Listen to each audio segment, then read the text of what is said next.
Hello, my name is Sadam and this is my friend Almas. And we are both Uyghur Australians. And our question is for Mr. Sheening. Almas's wife is detained in the Communist Party prison without any evidence. He hasn't heard from her in 3 years. And my wife and my 3-year-old son are under house arrest in Xinjiang. My son is an Australian citizen with holding an Australian passport, and I have never met him. The Australian government have given my wife a visa so that they can come and join me in Australia. But the Chinese government won't let them leave. Why has the Communist Party locked up 1 million Uyghurs? Will you release our family members? Let's keep this very simple. Why can't he see his son? This is another piece out of a big jigsaw. The Xinjiang Autonomous Region has a land equivalent to Queensland and has the population of the entire Australia. Uyghur constitute about 2/5 of the entire population. There are 55 other other ethnic groups. And ever since 1990s, when there are strong growth of radicalism and terrorism in Xinjiang, the Chinese government made huge effort to secure safety for the people because thousands of people have been killed. But ever since 2016... With respect, that's not answering the question. It's simple. Why can't that man see his son? His son according is to my knowledge, it's Mr. Abdul Salam. Yes. Yeah, he's not a Uyghur, he's a Uzbek.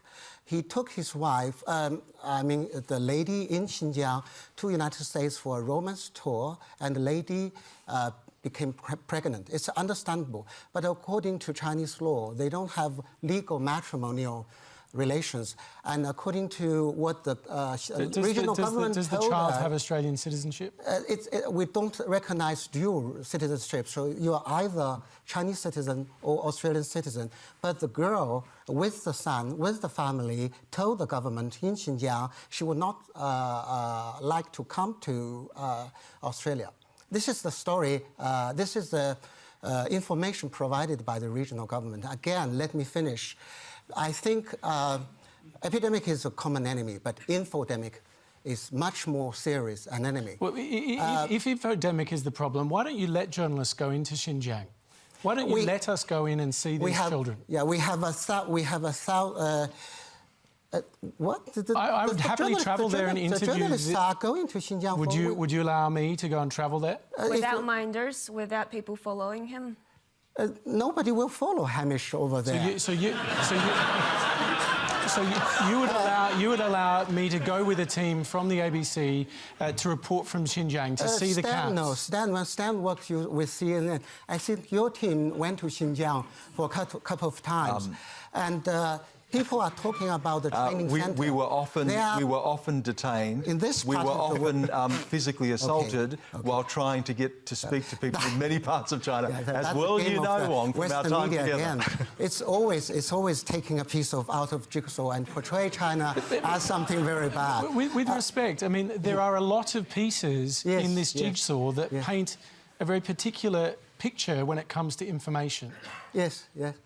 I mean, you're saying that it's wrong to identify small pieces of the jigsaw, no. but this is important. This is a family. The child is an Australian citizen. Why won't you let him travel here? My government wouldn't recognize his citizenship because his blood mother, is the custodian, right? She is responsible for defining the citizenship of the boy. She didn't apply to the regional government or to the Chinese government for another citizenship. This is what the embassy is informed by the regional government.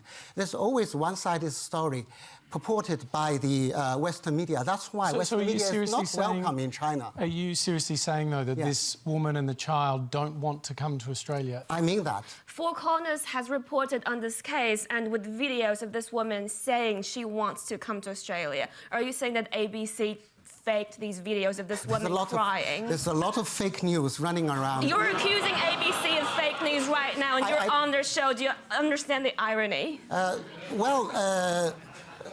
Yesterday, on the Chinese social media, the popular item is a map used by one of the Western media portraying the 5 million people running around the world, sending coronavirus around. No, let's come back to Xinjiang, please.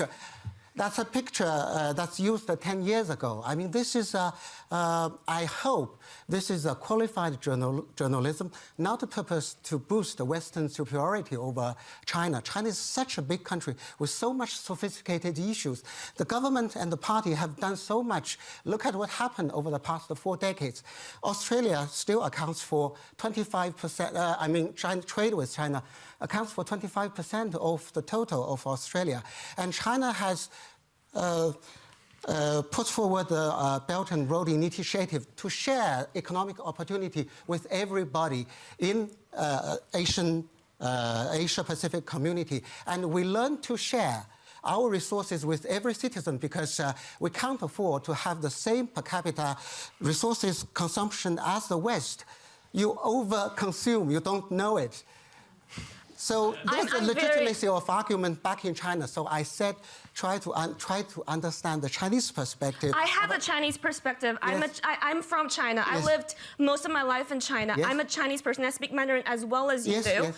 And I just want to go back to that question of those 2 men asking for their wives. I already explained the case. I already offer you the information from your perspective. from our regional government. So it's up to the whole Australian audience to judge about this particular case. But on the issue of Xinjiang, since I came to Canberra, I find it's a small number of people in Australia who tried all out to preach xenophobia and give a misportrayal of China.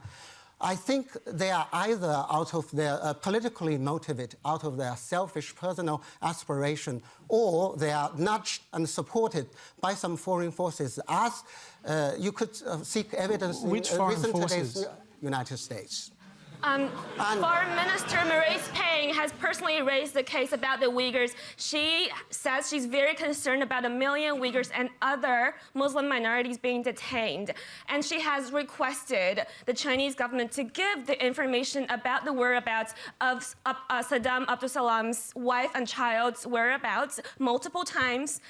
Are you saying that our Foreign Minister Marise Payne is Madam Payne somehow was a misinformed. stooge of the United States? Madam Payne was misinformed. Are you saying she listens to fake news?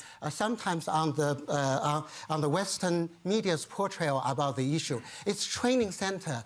People get to be prepared for future jobs. Training centers with fences and barbed wires and watchtowers and guards. And people are rounded up and sent in. There are over 1,000 people who visited these training centers. Most of them, many of them are from Muslim countries. And those are guided tours with minders. Can I just interrupt here? Are people in these camps, and you call them re-education camps? No, they are not camps, they're training centers. Training centres. Are they there voluntarily? I think most of the trainees committed minor offences, not to the degree of criminal persecution. Yeah, that's a word. But are they there voluntarily? Some of them, many of them, I would say. Because that region was contaminated by terrorist and radical ideas, thousands of people were killed before 2016.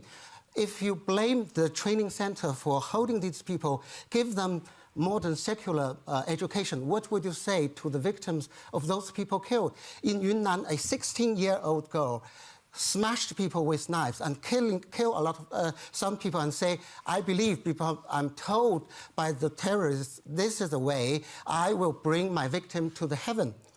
And so the first priority is to. There are 10 million Uyghurs. Where have you got the number 1 million? This is a number confirmed by the UN. This is a number confirmed, recognized by the Australian government. We have United Nations officials visiting the training center and come to a different judgment and conclusion. You people laughed at my explanation because you were immersed with messages and information provided by the Western media. You were not even reading the Muslim media.